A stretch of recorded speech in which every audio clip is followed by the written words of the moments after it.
All right. Testing one, two, three. Let me know if the sound's good. We're going to get started here shortly. I accidentally pressed the start. I wasn't supposed to be starting for another 20 minutes, so I guess y'all be will be watching me sip on a drink. So before we get started, I'm going to make a few introductions, a few announcements, and I'm going to let you know ahead of time. We have a live chat. So if you're on your TV or on your phone, you can chat with me live. Please allow me about 10 minutes, 5 or 10 minutes to get in the video before you'll start hammering me with those questions about Section 8 and low-income housing. I will address them all. The video will be about an hour to hour and a half. I'm not suggesting anybody stay here that long. If you like what you're hearing, then, bookmark it, watch 10 minutes, come back later. You don't have to watch the whole thing. I'm not Harry Potter. It's not going to be that interesting. All right, so first thing I'm going to do is I'm going to put up a little bit of information in the live chat. You can also find links to what I do in the description. So, here we go. I'm going to go ahead and post this in the live chat. Now, as far as the introductions go, my name is Jay. I own Section8Consulting.com. I've worked with thousands of individuals from YouTube for the past 7 years and an entire career of 20 years on Google, okay? I am ranked number 1 on YouTube. I am ranked number 1 on Google. Most people know who I am. Most housing authorities know. Usually when I work with clients, I often have to tell them, look, don't never apprise the housing authority of me because things end up becoming more difficult. So that being said, those are the introductions. And if you, like I said, look in the description, you can see the website gives a lot of information. You can also see the reviews that I've ever had. There are hundreds of them, okay? They're real reviews because you'll see when you read them, these are not, I don't need to hire anybody in China to write reviews because a lot of the reviews I get aren't really reviews. Sometimes people are discussing their whole case inside the review, so you'll see that it's very much real. All right, moving on. So we're going to be talking about the application process, Section 8, and the reason I want to revisit this is because we have so many new members of the channel. And a lot of you genuinely do not know. I mean, you don't know where to go, who to call, what to do, and there's a lot of pitfalls in this, a lot of booby traps that you can run into that would prevent you or keep you on a waiting list forever. So I think that you guys need to know what's important and what's not important. I realize a lot of you have a long story, and I also know that many of you have great cause for wanting to get low-income housing, a housing choice voucher, and so on. But look, sad stories and all that do not get you a voucher. The housing authorities look at specific things, preferences, as a reason why somebody would rank higher on a list or lower. Everybody is disabled. A lot of people that are on these lists are seniors. So that alone is not going to be sufficient. Maybe back in the 80s, when there were less seniors and disabled applying for this, you could climb the list quickly. Today, the vast majority are people with a lot of problems. So how do you distinguish yourself to be able to do better when you apply? And if you're actually getting on a list or lottery? Well, there are preferential things that they will consider a person for higher on the list if said answers are given. And let's talk about some of those examples. So you have a disability, maybe you're senior, maybe you're not, okay? But there are other things to be considered, whether or not you're about to be evicted, whether or not you're about to be homeless, whether or not you're homeless, whether or not you're a veteran, whether you actually, in fact, are applying in a county in which you live or work in, whether or not you are low income, extreme low income. So there's two different versions. They like the extreme version, where you're 50% below the area median income. And so actually those are two first pre-qualifiers or roadblocks you have to jump over, because when you actually apply, and let's discuss that real quick about the application. So where is this application and who the hell do you call? It's very simple. You go into Google. Let's say you live in Houston, Texas. Housing Authority, Houston, Texas. It's quite that simple. But when you get on the website and you're looking, look, a lot of your older guys think there's a paper application. Those days are long gone. 99% of this is going to be an online form that you have to log in, create an account, and then you start filling out this application, answering the questions. I know a lot of you have a lot of high ethics, a lot of high morals. Maybe you're a super Christian, but let's be realistic here. if you don't persuade your answers a little bit there, you're going to end up in a bigger pool of people that will likely spend a lifetime waiting on a list and never get shit out of this, okay? Let's just be honest.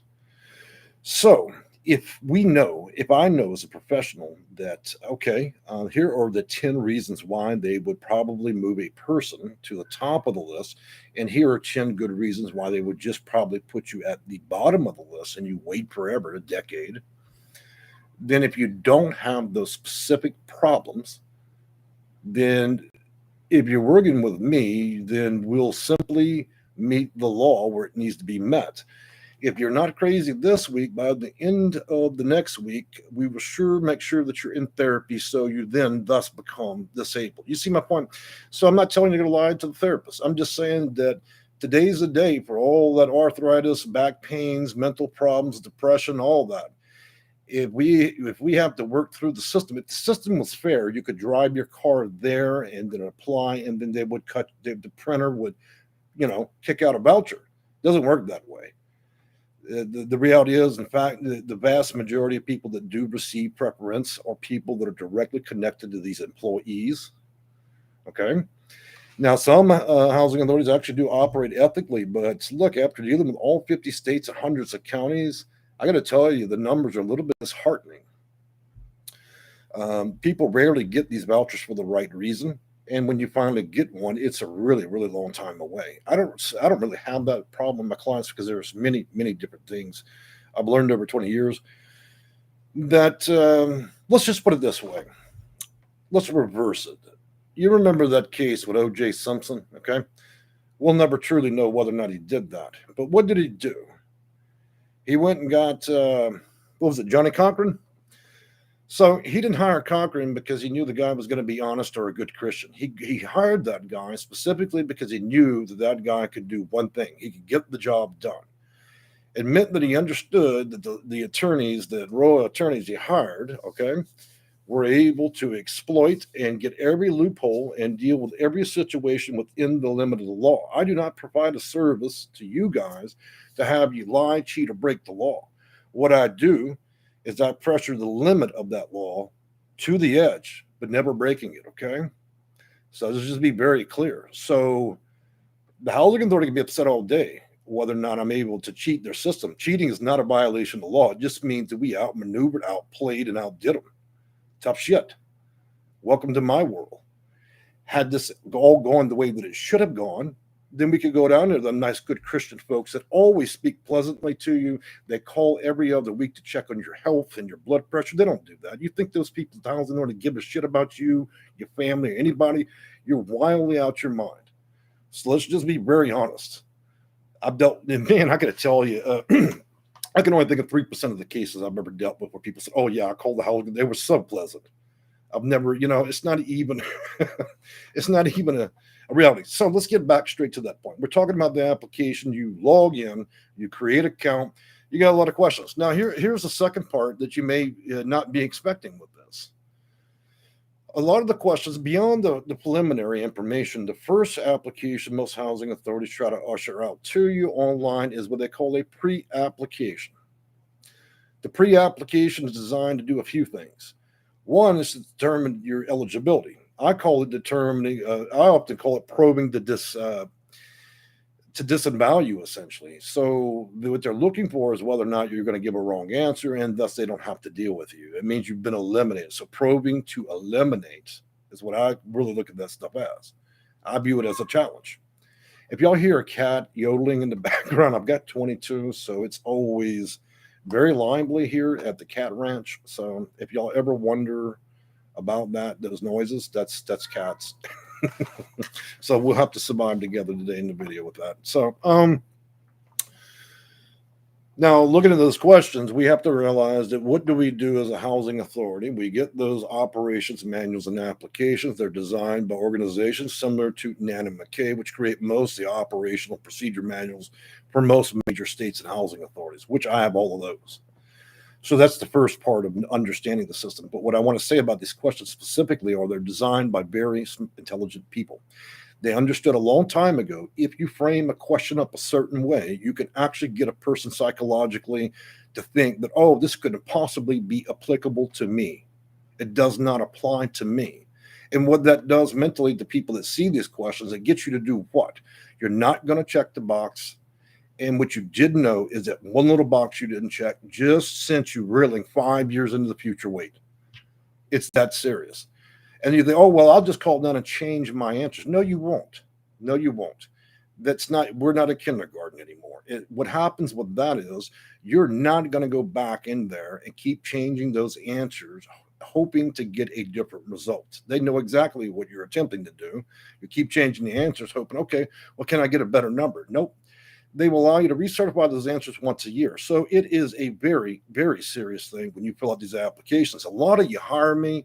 Oh, well, I just did it yesterday. And I'm thinking, well, you just completely screwed up your chances for that county. Thankfully, most states have more than one county we can apply for. So, besides the cleverness of questions and they're being deceptive, confusing, and often you feel that the way they frame them don't apply to you, if you manage to get through all the prerequisites, then you get an actual application where they start to verify your information. And there's about 1,000 booby traps built into that. A lot of people end conversations and applications with housing authority employees with, oh, I'm so sorry, you answered incorrectly there. We're not going to be able to help you today. Why don't you give Catholic Charities a call? They're giving out a free roll of socks. Would you like some socks? Get my point? So, look, I've dealt with it enough across enough states. We're not talking about me understanding what happens at the housing authority in my neighborhood. I understand it from a perspective of all 50 states. I've had long enough to deal with it. They cannot invent anything that I've not seen or have encountered. A lot of my clients, I have to instruct how to dodge curveballs. In other words, I'll ask clever questions, and you have lots of ways to wreck yourself with this. And you're thinking, well, this is just an application. How could all that possibly happen? Well, it does. It very much does. I had a highly educated individual and person that was an engineer for 35 years. We're talking about a person with a pretty good IQ. Oh, I've got this, Mr. Roulette. I said, all right, but don't submit it. Just fill it out. You've got this. We'll see whether or not your money was worth it to hire me. I got on there and he completely fucked up every question in it. Why? Because he thinks logically, like a lot of you do. You think it should work the way that you have it in your mind. Look, when they built and designed federal code of regulation and things like Title 24, there are very, very specific reasons in which you answer and get something. There are reasons why people go up and they go down those lists. Same thing with lotteries. And so your logical way and your high IQ is not going to buy you through this. If it took me 20 years, what makes you think you're going to be better at it in 5 minutes with a mouse and a keyboard? You see my point? So I'm not suggesting anybody hire me for this purpose, but I'm just saying take the responsibility real, because once you give those answers, you're stuck with those for a lifetime. And in some cases, if people will not allow you to change those answers for a year or more, and then that is just what it is. You've ruined it. And in this climate, with a pandemic, a housing crisis, rents going up 20 and 30%, do you honestly want to make those kind of mistakes? Because what you're doing is you're gambling with the number one thing that you need the most. This is not about you going to go buy a new iPhone. This is about your home. And the only thing more important than a home is probably if you achieve the level of owning a business. And a lot of you will gamble with it because you can't pull out 50 cents out your couch. You're too fucking tight to actually get somebody that does this for a living to help you. Some of you have been raised since a small child not to ever ask anybody for help. I'm just going to be DIY Nancy, and I'm going to make my own crabs, my own wooden ducks, and fuck everybody else. That will never work for you. I've seen more failures from educated people doing this than I care to ever see. It's a river of people that think too much of themselves. You want to sit down and you want to read 78,000 pages of federal code, legislation, also operations manuals across hundreds of housing authorities. That's when you arrive at that point. That's why I tell you, look, if you're a mechanic, you're great. You're a great mechanic. If you're a lawyer, you're a great lawyer. But if you're not doing what I do, then you're not great at it. Okay. And you're taking on challenges. Even I know when I need to help somebody else. So that is what it is. All right. Let's get into the second aspect of this.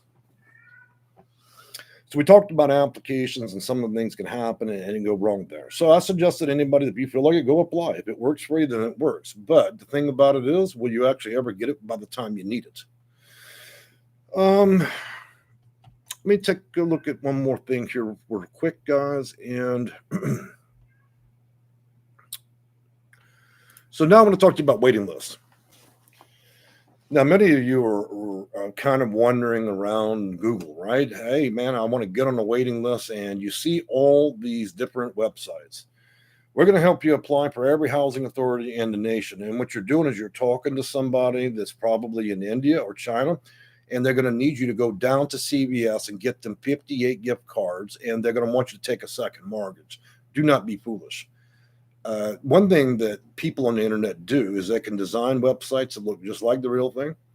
They can also pretty much they know that people that need housing are desperate. That means you're willing to give up almost all of your private details, social security, name, address, everything. And for those of you that have managed to relish the idea of keeping your credit score, a lot of these websites, like I can look up like the Houston Housing Authority. Do you know it ranks in the third page and not the first? But all the scammers out of Russia and other places, now I'm not accusing the Russians, the Chinese, or the good Indian folks from India of being that. I'm only just trying to make a simple point that fake websites actually outrank the real ones every day of the week. I had one lady crying because she went and purchased, and she went and got a money order for $1,400, wrote it to cash, met the guy at his supposed office. He went out there. He said, "Excuse me, ma'am, I'm going to walk right back to my office and be right back out." You know what he did? He walked straight through the building, out the back door, got in his car. He went and had a steak dinner and then went down to the bar. She never saw him again. Here's a man that looked like me, probably looked like me in some respects, dressed up nice, got right in his car and took off. No way to track it. By the time she could even stop that money order, it had already been cashed directly out of bank and it was over with. There's no recovering it. You've got people that would do nothing. They're not going to get on YouTube and show their face. They're not going to have section8consulting.com registered like I do under my name. On my website, I give my real physical address of my home, my real phone number, because the difference between me and a lot of these people that do this stuff and go out there and terrorize people and give out bullshit advice is they'll never reveal who they are, where they live, or whether or not they can even do the job. Not that there's that many. So I'm just warning you about these websites that you deal with. So if you manage to get past that, then let's talk about, again, the waiting list. Waiting lists are not designed to do what you think they do. So we're going to do a little sketch here, and I'm going to help you understand what a waiting list actually does. Again, a lot of you think logically. A waiting list is a waiting list. There's 1 through 200. So there's 2 bubbles here. I want you to take a look. This top bubble, the very top, that's going to be this little bubble here. That's going to be all the people with disabilities that are seniors, veterans, and other issues. Bubble number 2, at the bottom, number 0 there, that's going to be all the people that simply are low income and then they believe that they're entitled to a discount and need a voucher. That's it. That's going to be 98%. Entitlement's going to be 98% of all of you. You guys will wait 15 to 25 years. All the people who have preferences will reach the upper little bubble there, 5%. It is 2 lotteries, sometimes up to 5 mini lotteries. So once they run through the 5% of disabled and other people that at the very top bubble, then they'll go down to a lower bubble in that waiting list, and then they'll take 1 or 2, just a sprinkling of people out of that. Okay. And then if at around 15 to 18 years, once they keep going from the top bubble and grabbing a few from the lower bubble, then they might actually reach the third one. That's for people that didn't have anything. They just did those what I call super entitlements. Look, guys, you don't know what you think you know about this stuff. Just like kindergarten, when teachers got a box of cookies, she's going to give everybody a cookie, and you think the first person in line is going to, if I'm first in line, I'm going to get the best cookie. No, it doesn't work that way.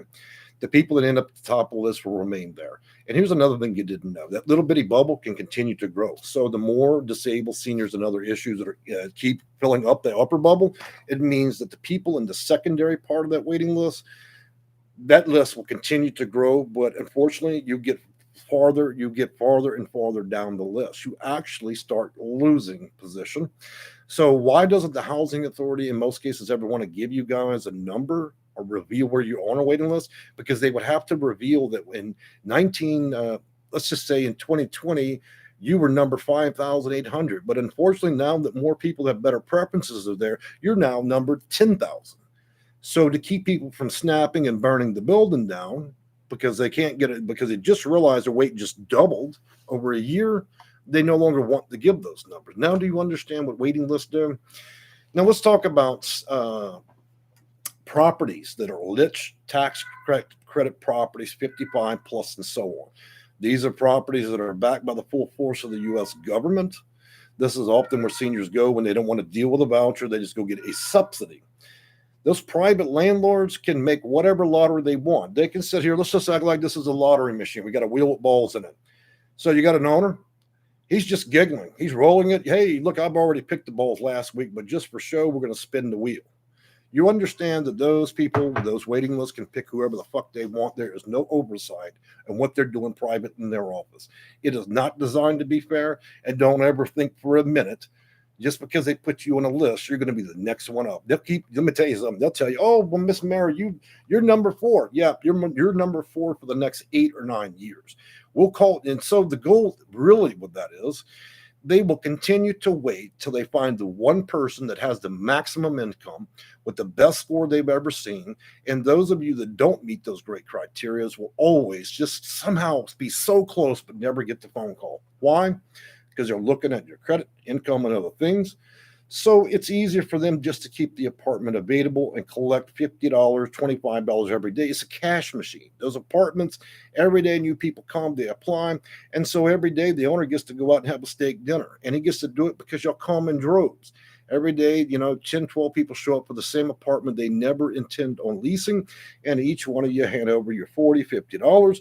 And that guy just keeps going out to, the club and to have steak dinners and glasses of wine. What interest does he have to lease an apartment that's worth less in rent than he could actually collect from y'all? He's carrying the cash in every day of the week.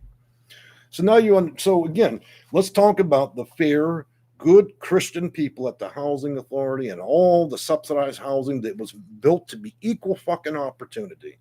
Now, do you truly understand the application process and what you're really dealing with? You'd have a better chance of making friends with the devil. I've seen it. I've been through it. And I'm not buying none of the bullshit that HUD in DC says. Now, I want you also to understand that HUD in DC and its regional offices around there, HUD is federal employees with the federal government. Your local housing authority is not HUD. Quit calling the housing authority in your town HUD. They are not federal employees. That building is owned by the county. It is either owned by the county or it's owned by the state. The people that work in that building are not HUD employees. They are county employees that went and they got hired off the Craigslist or whatever. So you need to separate the concept of what HUD is and DC is federal employees that have nothing to do with the housing authority. HUD just cuts checks to the state. The state allocates funds to the housing authority. The housing authority disperses it by having their director of program. And of course, you have your housing specialists. To be that, you take a simple test that's around $97. Congratulations. You can go and get your diploma out the bubblegum machine, and then you can get on the phone and discourage as many people as you need to. I've discussed how many times have housing authority employees been sent to a federal court, state courts, and county courts for giving out vouchers, closed waiting lists, and we're giving out vouchers to the lawn man, the maid, friends, families, and constituents. But you guys that need it, that are out there living in your car, in the woods, at the homeless shelter, you'll never get it. Why? Because you weren't at the director's party. You're not part of Nancy's inner circle. Let's give another example. They hired a young man with no qualifications, city of Houston, put him at the housing authority on a closed waiting list. Lo and behold, he was selling those vouchers for $5,000. Anybody connected to him within his neighborhood or social circle could easily purchase the vouchers that simply were unavailable because the housing authority lied in concept saying they had no vouchers on a closed list. But here we have a gentleman that was able to sign his name and just cut this babies out as long as you can give him $5,000. So again, I want to tell you the story of the good Christian people that only have their interest in mind when you apply for this bullshit. So if you're unwilling to play the game better than the people that designed it, or you hire somebody that can be just as big a snake in the grass as them, which is me, that can exploit, that can figure out, look, I have plenty of ways, okay? But again, I'm not breaking any laws. I'm just exceptionally good at what I do. So now you're starting to understand the reality. That's like when you are a child and you finally grow up and your eyes are opened. Wow, I thought that was supposed to be just a county program. How could that be corrupt? Please give me a break. It's been that way since the day it was invented. So Then we're dealing with challenged people, low IQs, and they're all working at the housing authority. And you would think that these people were actually giving you something personal. You would think those vouchers were personal, that they owned them. It kills them to actually cut a voucher loose, besides all the people being harassed and discriminated against. So I don't need to prove whether or not these things are true. There are thousands of pages on Google's of housing authorities being sued, employees going to jail, and everything else in between. So we're definitely not on a system of honesty. If you want to compete, folks, you need to get an understanding of what's happening before you do this. As simple as that. Now, I will suggest that there are places in the U.S. and housing authorities that plenty work honest, but there are many more that do not. So let's talk about the next aspect of this. By the way, happy Spookaween to you guys. And if you're a Christian or don't believe in that jazz, then happy fall. All right. So we talked about applications. We talked about the good Christian waiting list in lotteries. And we also talked about applying for Section 8 housing in principle, what it does. So let's discuss the differences and what's available for who. So the housing authority typically they tend to go 2 or 3 different directions. The first is you go over there, you apply, and they could give you a housing choice voucher. You guys have a terrible habit of just calling it Section 8. Section 8 does not technically even exist. That is something that was invented in the news. There's not one part of any legislation, federal code, that I see the word Section 8. It drives me wild when y'all do that, okay? So it is a housing choice voucher. That housing choice voucher is like a spider. It has many legs. And what's attached to that voucher, so it's a voucher, but it could be attached to several different kinds of funds. One string could be to the homeless. Another one could be for domestic violence victims. The other one could be for seniors. The other ones could be for the disabled, and so on. So everybody gets the same voucher, but the vouchers react and do different things. So let's think about this in principle in a different way. We got all these vouchers. We got a single voucher, circle, and all our strings going out. Now, what happens when you look at the funding levels for vouchers at a specific housing authority? Okay, so they got $1 million for the homeless, but they've only got $5 for seniors. They've only got $20 for the disabled, and they got no money for people that are suffering from HIV or AIDS. Okay, so what do you think my job is to do?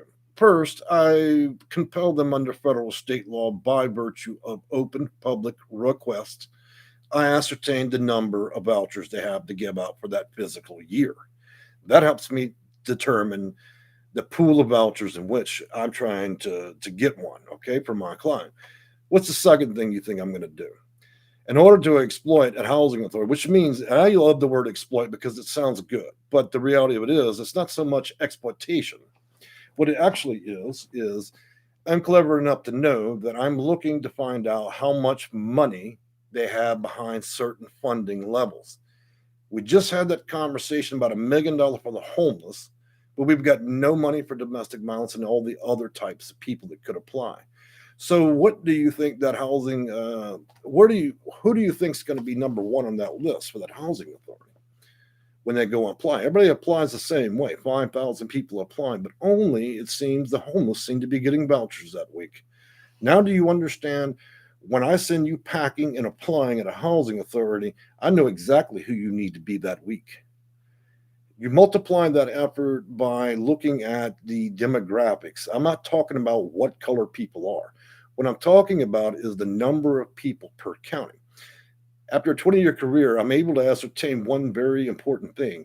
Populations between 5,000 and 100,000 are the golden spot for a county. It means the population is not too big. Number two, looking at counties that are at least one county away from the biggest metropolitan areas. If there is a bus that can bus homeless, that the homeless person can get on a bus and they can ride over 7 counties, then you can assure that all 7 housing authorities will be next to full and have no vouchers to give. I haven't done anything against the homeless. In fact, half of my clients are the homeless, but you see my point. So we're targeting housing authorities like a game of bingo. I'm figuring out what exactly have a lot of money to give out and for what reasons. Then I'm approaching many, many different housing authorities. You never put one egg in the basket. Don't be a fool. And then once I'm able to determine that and have a low population, I know mathematically how long it will take based on who they're looking to give the vouchers to, how many people are currently on the list, and how many people are applying for that specific funding but don't realize it. And then we multiply that effort by 5, 10, and 15 housing authorities. How successful do you think I am? 93%. How successful do you think you're going to be with that K and B, the Walmart pen and an attitude? You think you're going to get anywhere with that stuff? You're not even near my level with this. So that's the reason I know what the hell I'm doing. And that's why a lot of you guys simply fail from the minute you even put a ink pen to the paper. That's just part of the tactics I use. I've approached certain counties in certain states that will create entire websites. They will not use any keywords. They'll make themselves unsearchable. They will avoid using words like Section 8, HUD, low income, affordable housing, all that. Why? Because it makes the website invisible. And in one case, one county managed to elude almost everybody that was low income. And how did they manage to do that? By doing just that. So when I was able to find out who they were and actually get the real location, we managed to get that voucher in 6 days flat. They begrudgingly actually had to turn the fucking light bulbs on and earn their paycheck. Everybody had to wake the fuck up. Oh my God, we've got to hold on, Sally. Look, we've got somebody actually figured out where we are. We're actually going to have to plug in the printer. We're going to have to get a voucher today. It's been years. We're going to have to earn a check today. 6 days. That's how. So we got our hiders or creepers out there. Housing authorities like to hide. The richer the area, the more mischievous they tend to be. They don't want no black and American Indians and Asians in their neighborhood. So I love the racist ones. They're even better because when you deal with housing authorities that like to discriminate against African American people, Asian people, Latino families, and so on, there's a wonderful way to really light that housing authority up. And what I call it is you turn them on their self. So just like they rig these applications to work in the favor of the people they most desire to give them to, there's another way to play the game. And the game is simply this. You can bait these people by virtue of question and request. And what you do is it's just like the devil. If you talk long enough, you'll hang yourself. And so what I do is once I get one of them to violate the federal code, federal regulation, then I've got you in a trap. So it comes down to the housing director and its worker bees that worked there and the lady that made the mistake. Now, do you think that lady sitting in the back office drinking champagne with a chandelier that could give a shit about even running the place? Do you think she's going to give up her job for Nancy, who got an attitude and violated federal law? So you see and understand that I can turn that fucking building upside down and actually turn those employees against each other. So if you work there and you're a specialist or you're a housing authority director, would it not be easier? Now, you don't want to give out any vouchers, right? So would it be easier just to give me and my client what the fuck we want and get rid of us? Or do you really, really want to get on a three-way with HUD and we can file 16 pages of OBM? We could do press packets to every news agency in 100 miles. Absolutely put your housing authority under so much heat and discretion that it's just simply not worth it. It would just be in your best interest. Now, that's supposing that housing authority has never violated any law. So do you see my point? How do you set them on fire? That's the quickest way. They've all got something to hide. Once you figure it out, then they have to make a choice. Okay, well, look, give that dude and that lady, just give them the voucher, because if they start a bunch of shit over here, we're going to end up being under investigation. You see my point? So there's lots of ways to bend them little sticks of bamboo sitting in those offices. Again, now, I'm speaking with a lot of intensity in that. I'm not suggesting that it ever has to go that far, and I'm not saying that every housing authority operates that level, but you understand that I'm willing to go that far. I'll do whatever it takes within the reason of law, okay? I'm not here to violate the law, but let me tell you something. If you design that game, then guess what? I'm their next biggest competitor. I'm willing to play, and I play for real stakes with this, because it could be your ass that worked at the housing authority one day, and the very next day after dealing with me and my client, you're the one out there with only one flip-flop and no job, and now you're the very person that needs that voucher. Life, my friend, can be a bitch, and it can turn on you at any time. So what do I do for my clients? I think we all have come to an understanding just how well I do my job. The question is, how far are these people willing to go to defend their position of holding on to vouchers and only giving them out for the wrong reasons? So that is what it is. Or the other option is you can wander around Google and YouTube until your eyes fall out your head. Take all the fantastic advice you can get on YouTube. Let me tell you, man, there's a lot of excellent channels. There's this one lady, man, she's a party clown during the week, but on the weekend she makes videos because she's now a consultant. You understand my point? So she does children's birthday parties and she's a party clown. And then, on the weekend, she all of a sudden becomes a master consultant. That actually represents the vast majority of the morons I see on YouTube. 1 week we're baking cakes, the next week we're a roofer, and then this week we're going to be a master consultant. These are the jackasses that a lot of you guys are taking advice from on there. They don't know anything. They've never read a fucking manual in their life. And you guys are watching that stuff as if it was the second episode of Avatar, or maybe it's Lord of the Rings or some shit like that. So better get your shit straight, and you better know how to play the game you're going to play it, okay? If it wasn't this intense, then why the hell would there be 12,000 people following me in this channel? It's not because they like the way I talk, okay? It's not because any of you are able to get a voucher. If y'all all could get what you want, you wouldn't even be here. So that proves my point by virtue. We're all here because no one can get a voucher. Or we've got it, and then we hate where we live. We hate that stuff. So let's roll back this ball of time, and let's go back to the original question we talked about, the types of vouchers and housing that are available to certain types of people. Housing Authority has the right to issue you a Housing Choice Voucher, which may be attached to many different types of funding. That week or that month or that year, it could be all about seniors, disabled, veterans, and so on. The other option is if they own the property, the Housing Authority, the nasty people that work there with attitudes that hang up and never answer any questions, those people can also own and manage the building you're moving into. And have you ever heard the words projects? Who do you think owns the projects? It's not Bob and Sally that just invested their life income to a nice property. That is the Housing Authority.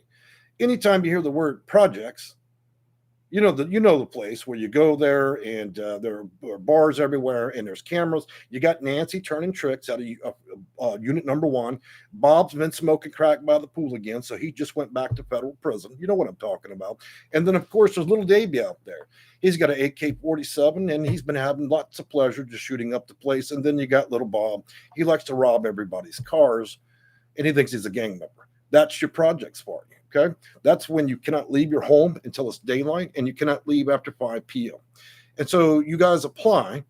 You give all these fantastic answers how you're desperate just to get, can I get me some good discount housing?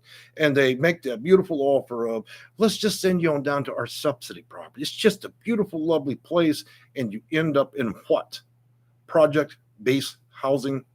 And it is only owned by the Housing Authority. When a private individual, a retired couple, or investments or brokers own the property, what do we call it? It is not project-based. It is tenant-based housing. That is when you have the option to apply at buildings privately owned, and you're not treated like trash, and you do not have to survive the situation of gang activities, criminals, and prostitutes. Okay, I focus on that particular group of people because it's just so fantastic to talk about what really goes on in those properties.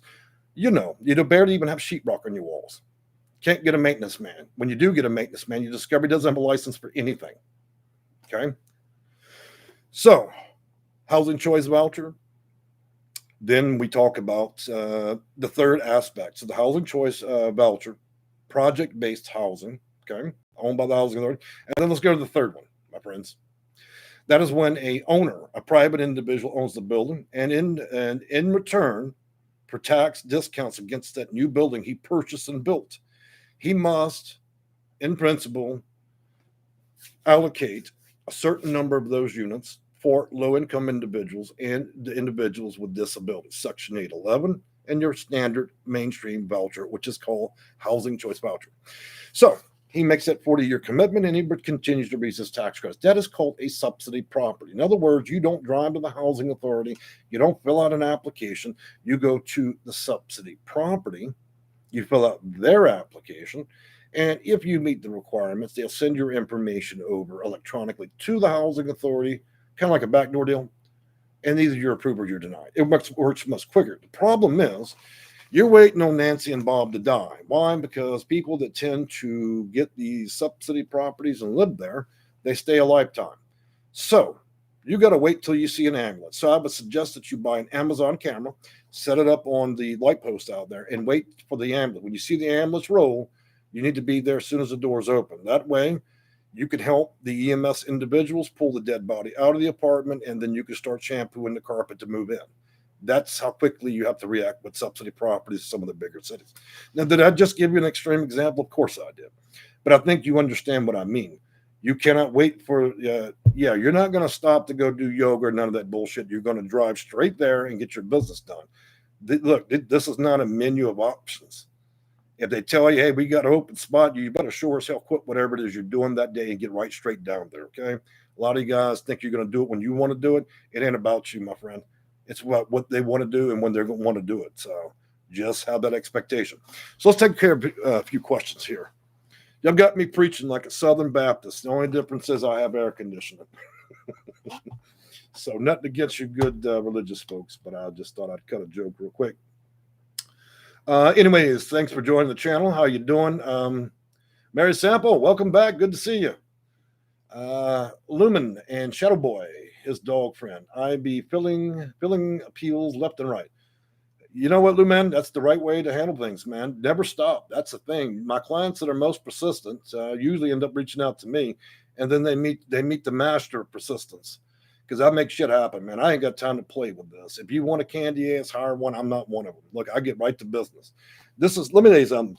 There are people that love to do a job, and there are people that are passionate about it. In other words, I actually get a pleasure in the brain when I defeat a housing authority, okay? I can't think of a better reward system. I don't wake up and go, oh, shit, I got to talk to more people I don't want to talk to. I'm so sick of hearing their voices on the phone. I wish they'd just give me money so I just, so I don't have to do anything. I actually enjoy what I do. I'm quite passionate at it. And part of that passion is I actually get better every year. So defeats used to be small. Now they're just disgusting defeats. What do I mean by disgusting defeat? I actually defeat some housing authorities at their own game so badly that it's just fucking shameless. In other words, they should actually just sell the building and give the fuck up. But anyways, that's nor here or there.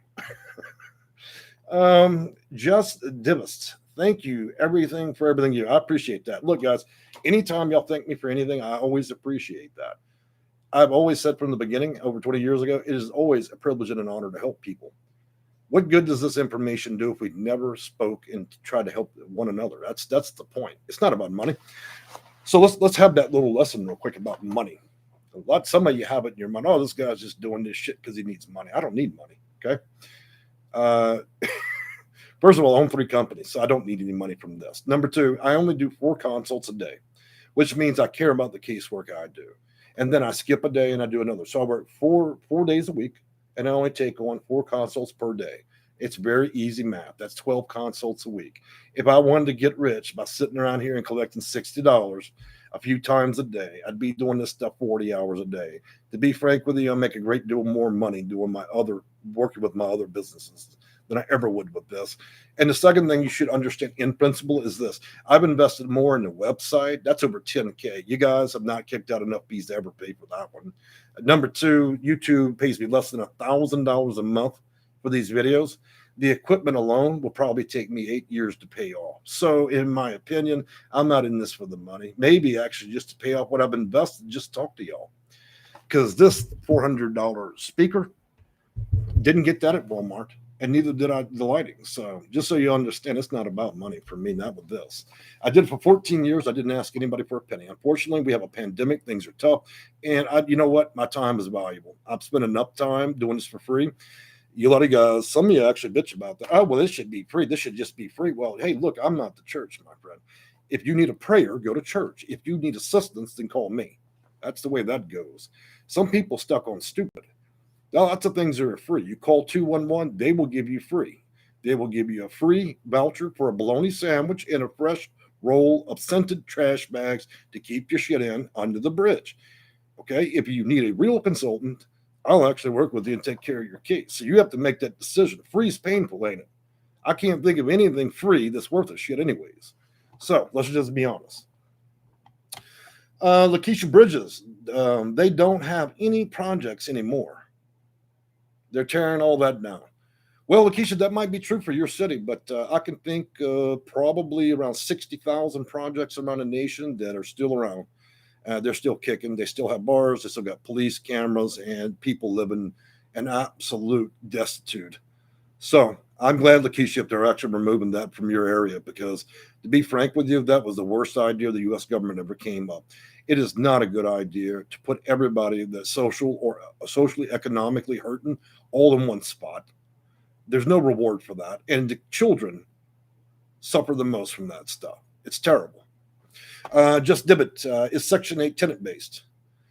Man, I feel like I've been talking to the wind for an hour, Dibbit, if you're asking me that. So I'm hoping you just joined and you didn't hear that last 40 minutes.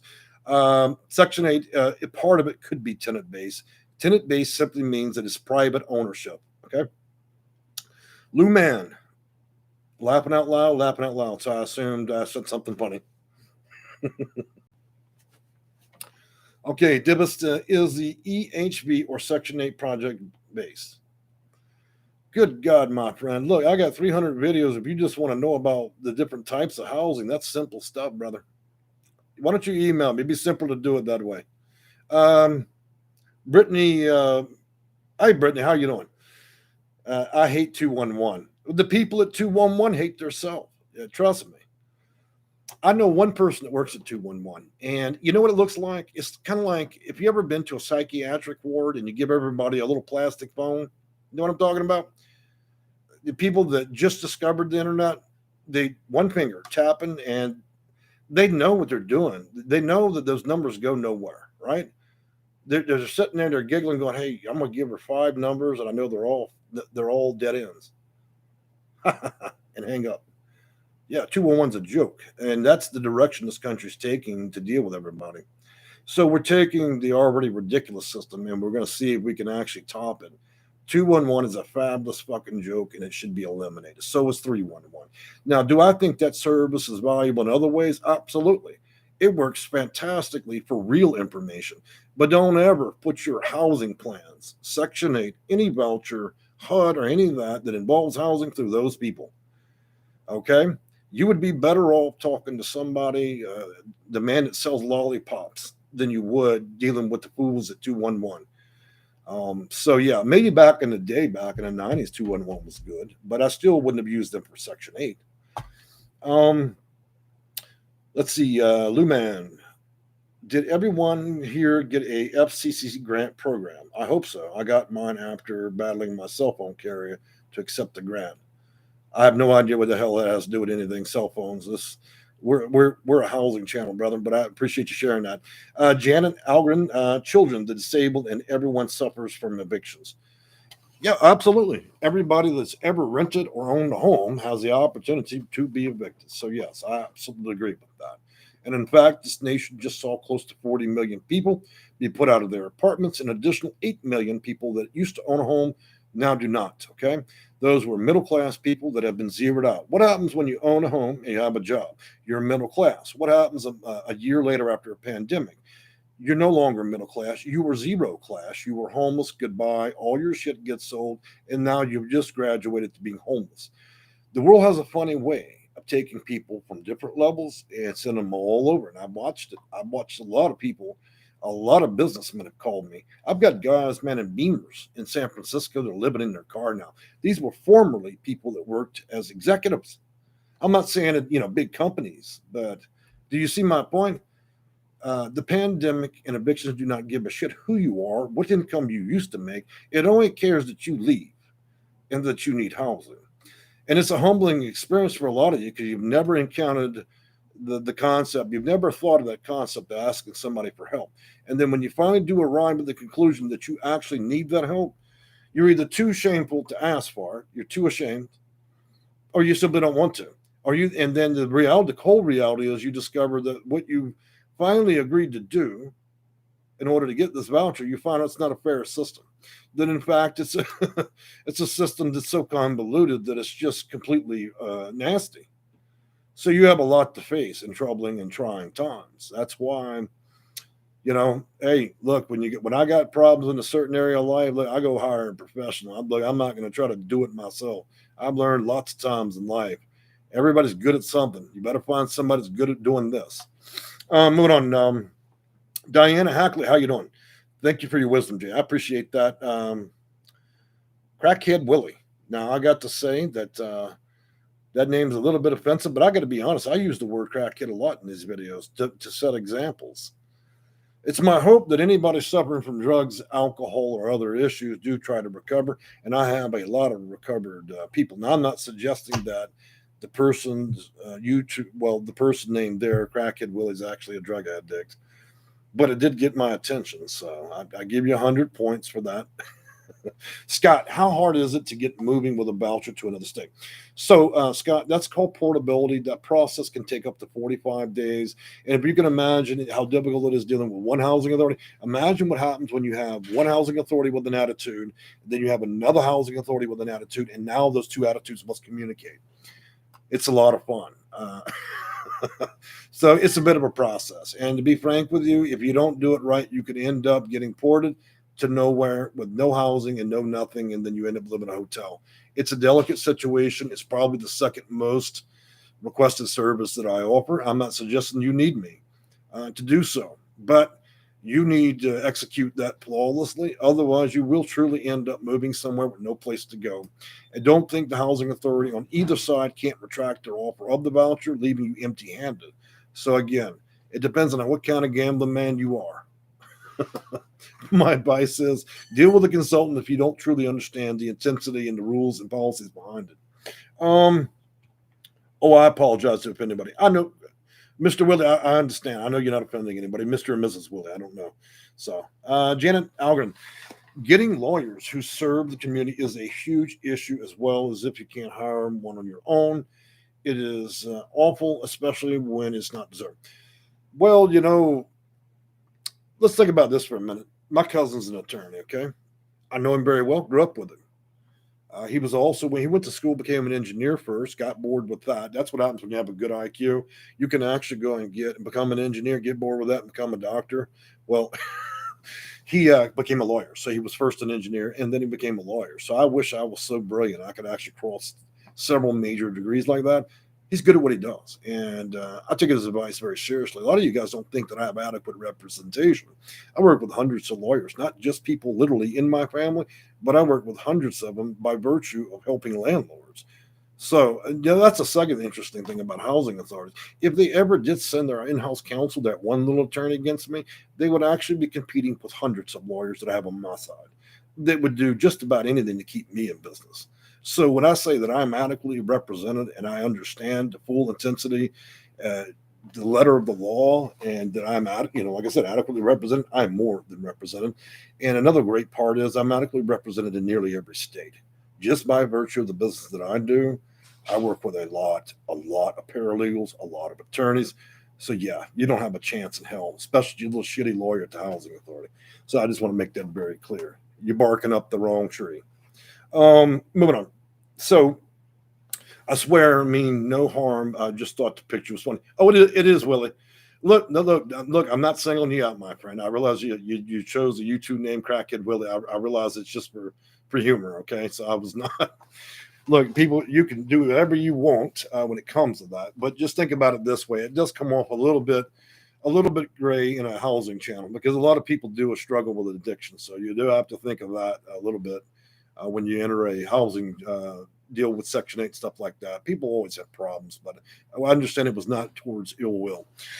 So, guys, I think I've covered an adequate amount of information regarding all three subjects. I would ask that anybody have questions that you please do ask while I'm here to do so. I also want to let you know that this Sunday, I will be doing part 2 of how to utilize a voucher to purchase a home. Again, I want to reiterate that program is not available at every housing authority in America. So we have to look into it. Number 2, if you hire me as a consultant to assist you with utilizing a voucher or porting your voucher to a housing authority that may have that program, it is a long and tedious process. So you must absolutely be committed. And like anything that people pay me when they're paying for consults, I require the complete participation. You cannot simply be a self-centered suburban mom. Hey, just call me when you've got the voucher, and no participation because I will hang up and refund your ass. I don't have time for lazy, delusional, or non-participation. The services that I offer absolutely require participation, that you fully understand what I'm doing. That way, you don't end up in this train wreck twice. Okay. If you're unable to comply with that basic set of rules, then I will not be able to assist you, and then you can just keep your money. So I'd let you guys know. Number two, I want to make an announcement today in this channel about something very special. So y'all know that I have a Siamese. She is now pregnant. So we're expecting a 4 to 9 more kitties. And so we'll be probably, well, some big changes are coming, aren't they? So as y'all know, I do rescue cats that are seriously injured or harmed, and I bring them back to health. I've got 22 of them, for those of you who are unaware. I use my channel membership. So let's talk about that real quick, because a lot of you guys are so tight. I can't get y'all to give me a crispy dollar. Not that I need it when it comes to membership. It's a membership for the damn YouTube channel. I mean, some of these memberships are $5 and I'm using this stuff to help injured, abused cats and things of that nature. Okay, so it's important to me. So I'm going to give you all a link to membership if you are ever interested. For the same amount of money you probably find on your car seat or in your couch. Okay, so here is the membership link. So yeah, anyways, I'm done marketing my cats. Okay, my cats are my responsibility both financially and in real life. I'm just suggesting if you do enjoy the quality of life by having virtue of a pet or a cat or so on, and you care about that type of thing, then that's a great reason for these memberships. I don't use the membership for my personal benefit. I use them for health, for vets, bills, and things like that. Okay, it actually costs me a great deal of money to do what I do on that side of things. So, anyways, if you're a pet lover, please join. I really could use the extra memberships. Okay, it'll help a small, maybe with treats and some of the vets. So, let's take a look at a few more questions here. How did you get the shopping cart in your name? Willie, I'm not quite sure what you mean. Oh, I see. Okay, so one client's talking to another, one person chat's talking to another. I believe, guys, those are called emojis. And so when you make your YouTube name, you're able to sometimes trick YouTube into including emojis into that when you do that. So, Melanie Malone, and she is actually a member of our channel. Appreciate you being a member and remaining a member. Welcome to the channel. Let's see, Roland Bays, welcome back, brother. My favorite cat was a Siamese. So let's go back to that. Why don't we just switch gears for a minute? We talked a lot about vouchers and talked a lot of shit about the housing authority. So I think there was a mating between my big Maine Coots, Big Pops. That's the 30-pound cat that's really big. And between her. And here's what's going to be interesting. She's an alpha, literally, or the omega. Out of all my cats, she's tough. She's a fighter. And she'll actually go after Big Pops, which is my John cat. So if those two did what I think, then you know what we got coming. A hybrid Siamese. The cats will likely be ginormous genetically because of the Maine Coots, and then mixed with a very temperamental breed of Siamese. And so I'm curious to see, how this litter is going to end up. But is there going to be the super cats? So I'm excited. I'm a little concerned. We're topping out, depending on how big that litter is going to be, whether or not we're going to reach 30. So I've got to find some safe places for these cats, because that's a lot. We're reaching that point, and I know that this winter, through Christmas, the cat ranch is going to be decreasing down to only 6 cats. I think it's time. A lot of these have recovered and they're living their best life now. I'm just trying to find forever families, not people that have mixed up lives and psychopath kids and stuff like that. I'm looking for good, genuine people that are stable. And I hope to find them. Even if it costs me more money to do so, that's what it takes. I'm not just gonna lease the cats out to any moron, especially those with very small children that can terrorize them. We all know what that means. So, anyways, Mary Sample, welcome back. Wants to go live in Lee County. Good deal. Where exactly is Lee County, Miss Sample? You gotta let me know what state. Nadia G. Hi, Jay. Can you please reply to my question? I would really appreciate it. Let's see. I don't see any other questions from you, unless it's really, really far back. Yeah, I don't see any other questions. Nadia G. I only see that one response that you've given me there. So maybe YouTube removed it without my knowledge. I don't remove comments. So maybe try asking again. Roland Bays is laughing. Laura, me, Sander, real quick, Jane. Everybody says real quick. Y'all know you're lying to me. You'll say real quick. Stop that. All right. So let's see what you got. Jay, my husband is disabled, homeless, and has an assessment scheduled tomorrow at 11 a.m. Wow. You better get your stuff together fast because if it's tomorrow morning, that's serious business. Um, is this the same assessment you went over in the video, RRH? Well, here's the deal. We don't know. It could be a COC test. It could be rapid rehousing. Well, no. So you're saying RRH is rapid rehousing, but it could be SPDAT. Okay. It could be COC. It could be either one. You should have contacted me already because I actually have their test in advance. So you have both the questions and the answers. Not only that, but when he's taking that assessment, there are certain things they're going to ask for the pure vindication of eliminating. So if you answer wrong any parts of the if you answer any of the parts wrong about domestic violence, the amount of time they want very specific numbers on the homelessness. You mention anything about being on somebody's couch, having friends and family and all that, they will not give him anything. So yeah, you you might want to get in touch with me tonight before you make that terrible mistake. A lot of people do that. They take those SPDATs and COCs. They think that they are truly homeless. Well, you know what? The COC policies, procedures say it has to be a certain way, and they don't tell you what it is. I only know because I've compelled them to give me those manuals, so I know exactly what has to be said in what way, even if it's a straight up lie. I don't care because they only give you one shot. Once you do that, they enter that information into the HIMS system. That is the Homeless Information Management System. And once those answers are delegated in there, there's no changing that. So he can't just reinvent a new story. We would literally have to send him to another county to redo it and hope they don't have to utilize HIMS. So, yeah. So, let's see, Laura May Snyder. Oops, it's with Hope Link. He is in Durain, Nevada, and I'm in Las Vegas. Boy, Vegas is a tough area to be in right now. I got to tell you, such an overheated market, and there's been a lot of problems out there. I hear they're kicking out emergency vouchers. You do know that if you apply out in Vegas, there is an opportunity to get emergency housing voucher, but you do need a referral from a continuum of care district attorney's office or a qualified county medical professional like a psychiatrist or so on. So there are backdoor ways to get referrals. I think I made a video about that. It's a complex game of cat and mouse, but there are definitely ways to shoot holes in the system. Scott, what type of consultant do you go under? Well, I'm a Section 8 consultant, okay? So and the only other version of this is a 403 HUD consultant. That's a person that specializes in HUD and the construction of buildings, okay? They're good if you want to know how many square feet to meet compliance in the federal code in order to develop properties. If you don't do that, then your other option is you can get a $97 license to be a housing specialist. They don't know shit either. Or you can do what I do, which is a Section 8 consultant. Well, you know everything, the whole thing.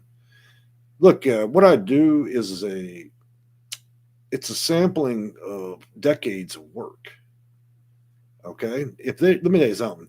I would have earned 4 PhDs over 20 years, considering the amount of information I've had to sit there and disseminate over these years. Each president changes policies, and each time they give a new HUD director and new policies, every county can change the rules at any time. So the reality is, I mean, I'm almost like a grandmaster at this stuff. I'm pretty confident in what I'm doing. I mean, I think my failure rate, like I said, is about 7%. So I'd say it's pretty damn good odds, unless you're at a slot machine.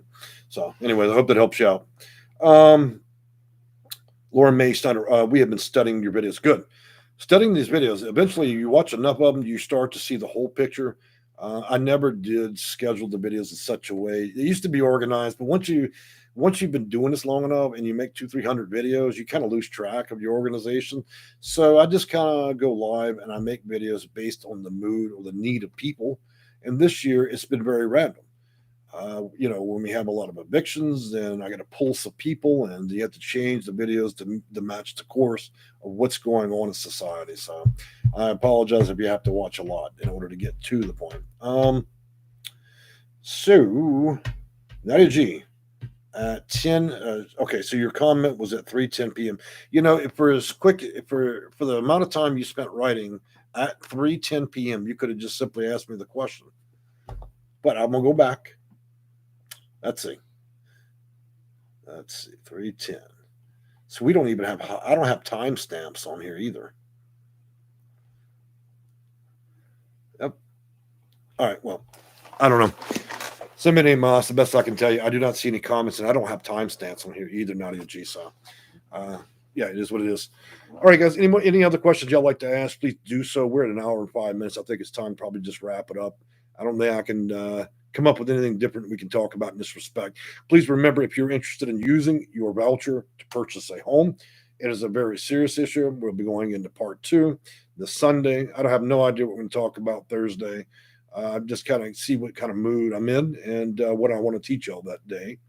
I quit planning things a long time ago. So, in addition to that, I'm going to give my final information to you guys so you can check everything out. So, the first one is going to be a link to book an appointment. And that should be now in the chat window.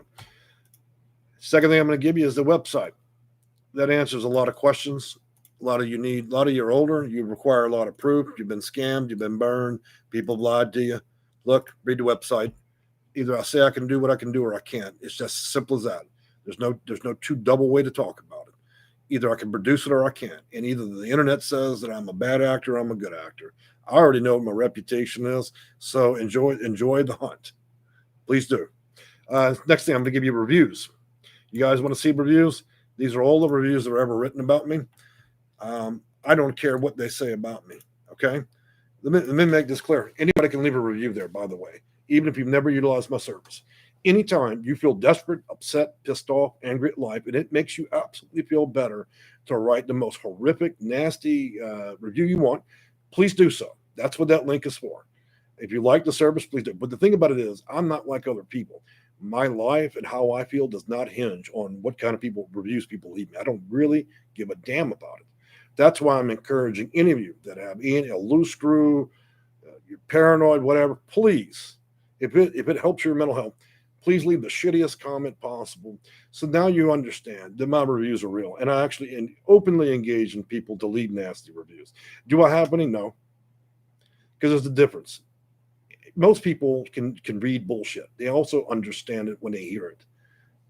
That's not ever what comes out of my mouth. That's why I don't have people saying bad things about me. 300 videos. Not a single video has more than 3 to 4 dislikes. That's a hell of a reputation. Go to your local baking channel. You'll see 900 dislikes. Okay. I cannot remove thumbs up and thumbs down. So I managed to survive all that time. But most of my videos are liked up to 100%. And to very few that have more than 3 or 4 or so few, it's ridiculous. So it's a testament to what I do and how well I do it. Okay. That doesn't lie. All right, so we got a few more questions here. Try to address those real quick. Thanks. I'm hoping to move to Florida. Do you recommend any particular cities that favor Section 8? Well, that keeps changing rapidly in Florida. So I would say staying a little bit away from the counties, the larger metropolitan cities, and staying away from the beach. We would probably have a lot of success because one thing Florida's good at is smaller populations. But if you're going to hang out Fort Lauderdale, Miami, and all the major areas, it's going to be a wild pain in the ass for you to get anything. But it does take a little bit of research. But yeah, Florida can be easy or it can be tough. It depends on how much you're willing to give on the deal. Due diligence is very much required with that. You don't just want to pop down there and think you're going to get it. Okay, it's something very serious to be considered. Netta G, I'm trying to find data about how many Native Americans are ever issued vouchers. I'm hoping I can use this minority to my advantage. So let me tell you a very, very neat story about American Indians, okay? When you go to HUD's main website, it says that it is what? The Department of Urban Development and Housing. And what's often left off the end that's actually in their web address is that it is Department of Housing and Urban Development and Indian Affairs. Do you know that the very program that most of you that are white, that are black, that are Hispanic, that this program was originally designed for the American Indian, but yet it serves virtually none of them? Is the most shameless thing, in my opinion, that's been done. Because not only we stole these people's land back then, but a war won is a war lost too. So it is reality. But to be frank with you, I don't have any statistical data on that because tribal nations do protect your information under federal law. There's probably a way to find that out. But I can say that I can only think of a handful of cases where I was ever able to work with American Indians, and most of which are actually from Hawaii and not actually here on the mainland. So I apologize for not having that relevant information. But yes, it is Department of Urban Development and Indian Affairs. And I think we should respect that because without that concept being there, none of us would have ever benefited from this program whatsoever. And I don't understand why it's not given much the kind of preference it should. So, um, Melissa DeSoto, I think you're great, and I definitely will come to you when it's right time. That's the thing, guys. That's the thing. You don't do as much as you can on your own. It's not always necessary to hire me to fix your world. The thing about it is, that's why I encourage you all to take a look at these videos. It tells you a lot. You can prep yourself very well. I don't make videos about bullshit. I often really do get to the point. We do talk a long time. That's the purpose of a live video, but you can learn a lot. And when you do that, and I get on the phone with you, then you can utilize your time the best way possible rather than coming to me and you're like a deer in the road that's been spotlighted by headlights, don't know anything. Do yourself a favor, guys. Take your case seriously. Do your homework. Do as much as you can. Don't always believe everything you read either. And, you know, we work. We work and we work on your case and get it done one way or another. So, guys, I'm going to go ahead and end this video tonight. I've enjoyed talking with everybody. I hope you find the information useful. We'll be back for Thursday for another live video. And again, we'll be readdressing the how to utilize vouchers to purchase a home. That is a very intensive course, okay? You're going to need a lot of attention. You need to have an ink pad, pen, paper, tablet, whatever you want. But you need to be quiet and focused during that video because we're going over serious detail. This is not going to be 3 steps and tips and tricks bullshit video. I'm going through the entire federal system to actually teach you how to do it better than the people that administer it, okay? So last time I did the video, it was 30 minutes long last Sunday. 30 minutes straight, I verbatim almost the near entire federal code for it. The only way that anybody can do something like that is they actually know their job really well. So you can imagine for me to not take one breath, talk a straight half hour, and teach it to you without ever reading it off a piece of paper.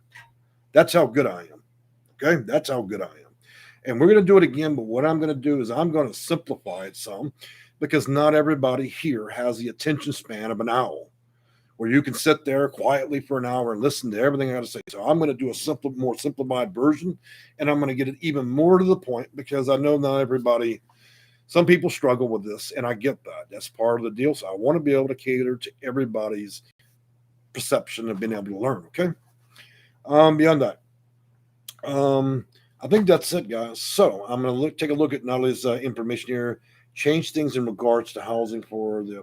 So I agree with you, not only that we do need to change things, we need to be more inclusive of the American Indian, no matter where they come from. I also believe we need to include tribes from everywhere, tribes from India, tribes from Russia, anybody naturalized in the U.S. that has come from a tribe should be of a consideration, okay? It can't just be one color people and all that. If any of y'all know anything about me, I don't tolerate any form of prejudice, racism, any of that in my channel. I will put your ass out of here so fast, it'll make your head spin, and you can call 211. So I'm just warning people, if you are a bigot, a racist, or you're politically motivated, you're out of here. I'm not interested in having trash like that in my channel. So that's not geared towards Nala. I'm just making a statement here. I will not tolerate that, period. I mean, in fact, I can think of a client that made some comments on the phone the other day, and I can tell you that as long as I'm involved, she will never get a voucher to the day she dies. After the shit she said to me on that phone, I can guarantee you I will drag her ass along so far until her hair falls out. But the last fucking thing I'm ever going to provide for her is a voucher, because I'm not going to house racists, bigots, and other idiots. I'm not going to do it. Same thing goes for you if you're a landlord and you're watching this video. If it is your intent to behave in that manner and discriminate against any population portion of any part of our society in any way, just because you simply believe that's the right cause, then I will not participate in the action of leasing or assisting you with any form of connecting with housing. You'll need to figure it out and go on being a slumlord. I'm not going to assist you. So be crystal clear. One racist comment, one bigoted comment throughout the channel, through a landlord, or whatever it may be, we're done. Okay, I'm not shy. And if I'm willing to speak to you this up front in this video, I'm only even more intense in person. So don't test me with it. All right, guys, y'all have a good night. I've enjoyed talking with y'all, and I hope to just talk to some of you newer clients. Okay, have a good night. Bye-bye.